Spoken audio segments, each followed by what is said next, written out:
ನಮಸ್ಕಾರ ವೀಕ್ಷಕರೇ, ಮತ್ತೊಮ್ಮೆ ಎಲ್ಲರಿಗೂ ಸ್ವಾಗತ ನನ್ನ ಯೂಟ್ಯೂಬ್ ಚಾನಲಿಗೆ. ಇವತ್ತು ಒಂದು ಒಳ್ಳೆ ರೆಸಿಪಿನ ತೋರಿಸೋಣ ಅಂತ ಅಂದ್ಕೊಂಡಿದ್ದೀನಿ. ಬನ್ನಿ ಎಲ್ಲರೂ ಬಿಸಿಬೇಳೆ ಬಾತ್ ಮಾಡೋಣವಾ? ಬಿಸಿಬೇಳೆ ಬಾತಿಗೆ ಏನೇನು ಸಾಮಗ್ರಿಗಳು ಬೇಕು ಅನ್ನೋದನ್ನು ನಾನಿಲ್ಲಿ ತೋರಿಸ್ತಾ ಇದ್ದೀನಿ.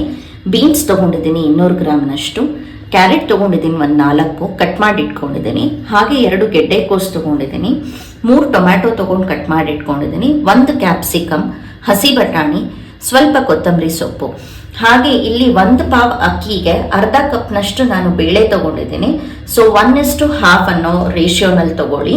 ಇಲ್ಲಿ ಒಗ್ಗರಣೆಗೆ ಏನೇನು ಬೇಕು ಅಂದರೆ ಸಾಸಿವೆ, ಅರಿಶಿನ, ಬ್ಯಾಡಗಿ ಮೆಣಸಿನ್ಕಾಯಿ, ಇಲ್ಲಿ ಕರಿಬೇವು ಸೊಪ್ಪು, ಸ್ವಲ್ಪ ನಾನು ಗೋಡಂಬಿನ ಇಟ್ಕೊಂಡಿದ್ದೀನಿ ನನ್ನ ಮಗಳಿಗೆ ಇಷ್ಟ ಅಂತ ಹೇಳಿ, ಹಾಗೆ ಕಡಲೆಕಾಯಿ ಬೀಜ. ಇದು ಬಿಸಿಬೇಳೆ ಬಾತ್ ಪೌಡ್ರು. ಬಿಸಿಬೇಳೆ ಬಾತ್ ಪೌಡ್ರನ್ನ ನಾನು ಮನೆಯಲ್ಲೇ ಮಾಡಿಟ್ಕೊಂಡಿದ್ದೀನಿ. ನಾನು ಮುಂದಿನ ವಿಡಿಯೋನಲ್ಲಿ ಹೇಗೆ ಬಿಸಿಬೇಳೆ ಬಾತ್ ಪೌಡ್ರನ್ನ ಮಾಡೋದು ಅನ್ನೋದನ್ನು ಹೇಳ್ಕೊಡ್ತೀನಿ. ಈಗ ಮುಂದೆ ಮಾಡೋದನ್ನು ನೋಡೋಣ. ಕುಕ್ಕರ್ಗೆ ನಾನೀಗ ಒಂದು 2 ಸ್ಪೂನಷ್ಟು ಎಣ್ಣೆ ಹಾಕೋತಾ ಇದ್ದೀನಿ. ಎಣ್ಣೆ ಕಾಯಿ ಸಾಸಿವೆ ಹಾಕೋತಾ ಇದ್ದೀನಿ. ಎಣ್ಣೆ ಕಾದ ನಂತರ ಕರಿಬೇವು, ಬ್ಯಾಡಗಿ ಮೆಣಸಿನ್ಕಾಯಿ, ಸ್ವಲ್ಪ ಇಂಗು,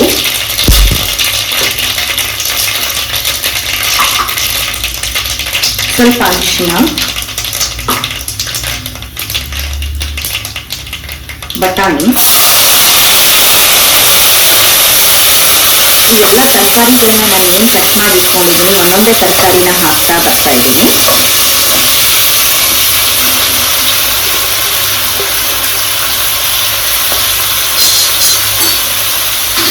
ಚೆನ್ನಾಗಿ ಬಾಡಿಸ್ಕೊಳ್ಳಿ.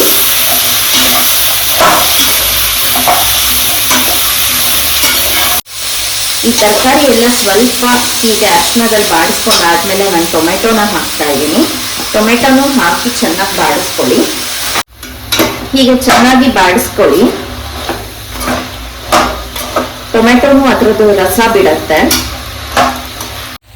ನೆನೆಸಿಟ್ಕೊಂಡಿರೋ ಅಕ್ಕಿ ಮತ್ತೆ ಬೇಳೆನ ನಾನು ಇವಾಗ ಹಾಕ್ತಾ ಇದ್ದೀನಿ.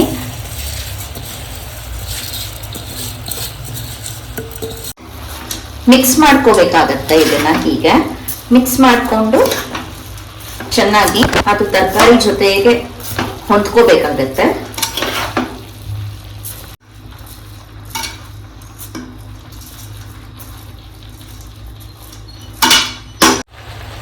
ಇದಕ್ಕೆ ನಾನು ಆಲ್ರೆಡಿ ಬಿಸಿನೀರನ್ನ ಕಾಯಿಸಿ ಇಟ್ಕೊಂಡಿದ್ದೆ. ನೀವು 1 ಪಾವ್ನಷ್ಟು ಅಕ್ಕಿಗೆ ಅರ್ಧ ಬೇಳೆ ಅಂತಂದ್ರೆ ಅಟ್ಲೀಸ್ಟ್ ನೀವು ಏನಿಲ್ಲ ಅಂತಂದ್ರೂ 3 ರಿಂದ 3.5 ಕಪ್ ನೀರು ಹಾಕಬೇಕಾಗತ್ತೆ. ಇನ್ನು ನಾನು 4.25 ಗ್ಲಾಸ್ ಅಷ್ಟು ನೀರು ಹಾಕೊಂತೀನಿ. ಸ್ವಲ್ಪ ಅದು ಕುದಿ ಬರೋವರೆಗೂ ಬಿಡಿ. ಈಗ ನಾನು ರುಚಿಗೆ ತಕ್ಕಷ್ಟು ಉಪ್ಪು ಹಾಕ್ತಾ ಇದ್ದೀನಿ. ಇಲ್ಲಿ ನಾನು ಕಲ್ಲುಪ್ಪನ್ನ ಬಳಸ್ಕೊಂಡಿದ್ದೀನಿ. ಕಲ್ಲುಪ್ಪು ಬಳಸೋಷ್ಟು ರುಚಿ ಕೊಡುತ್ತೆ ನಮ್ಮ ಅಡುಗೆಗೆ. ನಾನಿಲ್ಲಿ 1 ನಿಂಬೆ ಗಾತ್ರದಷ್ಟು ಬೆಲ್ಲ ತಗೊಂಡಿದ್ದೀನಿ. ಬೆಲ್ಲ ಹಾಕ್ತಾ ಇದ್ದೀನಿ. ಯಾಕಂತಂದ್ರೆ ಎಲ್ಲ ಅಡುಗೆಗೂ ಬೆಲ್ಲ ಉಪಯೋಗದಷ್ಟು ಅದು ರುಚಿ ಕೊಡುತ್ತೆ. ಈಗ ನಾನು ಬಿಸಿಬೇಳೆ ಬಾತ್ ಪೌಡ್ರ್ ಹಾಕ್ತಾ ಇದ್ದೀನಿ. ಇಲ್ಲಿ ನಾನು ಒಂದು 100 ಗ್ರಾಮ್ನಷ್ಟು ಬಿಸಿಬೇಳೆ ಬಾತ್ ಪೌಡ್ರ್ ತಗೊಂಡಿದ್ದೀನಿ. ನಿಮ್ಗೆ ನೋಡ್ಕೊಳ್ಳಿ, ರುಚಿಗೆ ತಕ್ಕಷ್ಟು ಹಾಕ್ಕೊಳ್ಳಿ ಎಷ್ಟು ಬೇಕಾಗತ್ತೆ ಅಂತ. ನಾನಿಲ್ಲಿ ಸುಮಾರು ಒಂದು 4 ಸ್ಪೂನ್ನಷ್ಟು ಹಾಕ್ತಾ ಇದ್ದೀನಿ. ಈಗ ಹೀಗೆ ಪೌಡ್ರ್ ಹಾಕಿದ್ಮೇಲೆ ಮಿಕ್ಸ್ ಮಾಡ್ಕೊಳ್ಳಿ. ಅದು ತರಕಾರಿ ಜೊತೆಗೆ ಮತ್ತೆ ಅಕ್ಕಿ ಬೇಳೆ ಜೊತೆಗೆ ಹೊಂದ್ಕೋಬೇಕಾಗತ್ತೆ. ಹೀಗೆ ಒಂದು ಕುದಿ ಬರೋವರೆಗೂ ಹೀಗೆ ಒಂದು ಸ್ವಲ್ಪ ಮಿಕ್ಸ್ ಮಾಡ್ಕೊಳ್ಳಿ. ಕುದಿ ಬಂದಾದ್ಮೇಲೆ 1 ಕುದಿ ಬಂದಾದ್ಮೇಲೆ ಈಗ ಅದನ್ನ ಕುಕ್ಕರ್ನ ಕ್ಲೋಸ್ ಮಾಡಿ 2 ವಿಸಿಲ್ ಬರೋವರೆಗೂ ಕೂಗಿಸ್ಕೊಳ್ಳೋಣ.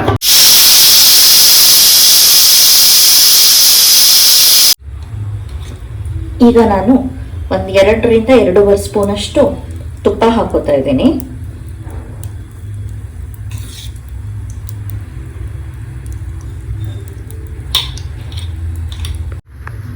ಈಗ ಕಡಲೆಕಾಯಿ ಬೀಜ ಹಾಕೋತಾ ಇದ್ದೀನಿ. ಕಡಲೆಕಾಯಿ ಬೀಜನ ಚೆನ್ನಾಗಿ ಹುರ್ಕೋಬೇಕಾಗುತ್ತೆ. ಹಾಗಂತ ಸೀಸ್ಕೋಬೇಡಿ, ತುಂಬಾ ಸೀದೋದ್ರೆ ಚೆನ್ನಾಗಿರಲ್ಲ ಟೇಸ್ಟು. ಮೀಡಿಯಂ ಫ್ಲೇಮಲ್ಲಿ ಇದನ್ನ ಹುರ್ಕೊಳ್ಳಿ. ಈಗ ಇದಕ್ಕೆ ನಾನು ಕ್ಯಾಪ್ಸಿಕಮ್ನ ಹಾಕೋತಾ ಇದ್ದೀನಿ.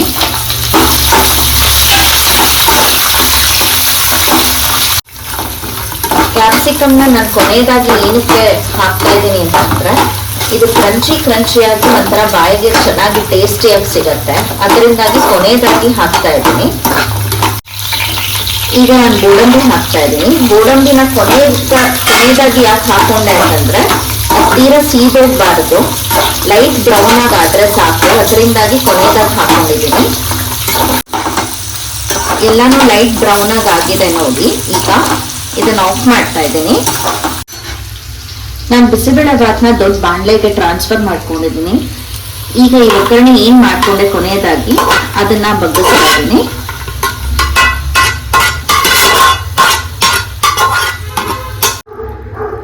ಬಿಸಿಬೇಳೆ ಭಾತ್ ಈಗ ರೆಡಿ ಆಗಿದೆ. ಇದನ್ನ ಒಂದ್ ಪ್ಲೇಟಿಗೆ ಸರ್ವ್ ಮಾಡ್ಕೊಳ್ಳೋಣ.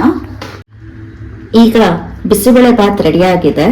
ಇದನ್ನ ನೀವು ಖಾರ ಬೂಂದಿ ಜೊತೆ ಕೊಟ್ರಂತೂ ತಿನ್ನೋರ್ಗಂತೂ ರುಚಿನೋ ರುಚಿ.